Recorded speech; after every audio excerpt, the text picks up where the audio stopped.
জি yes guys, গরম গরম cock মুরগির মাংস আর আলু দিয়ে ঝোল করা। আর এইখানে হলো গিয়ে চিতই পিঠা। এই যে চিতই পিঠা, তো চিতই পিঠা দিয়ে এখন আমি মাংস তরকারি দিয়ে খাবো। এই পিঠা, এই পিঠাটা একটু বেশি গরম। ইয়েস, সেই রকম অনেকদিন যাবতই ভাবতেছি চিতই পিঠা দিয়ে গরম গরম ফুয়া তারপরে খামো।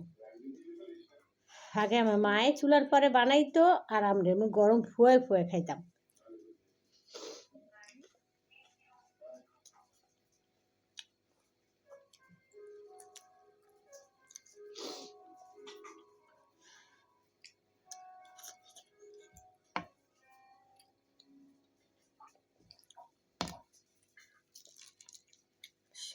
শীতকালের যেটাই খায় সেটাই মজা লাগে, গরমকালে কোনো খাবারই মজা না।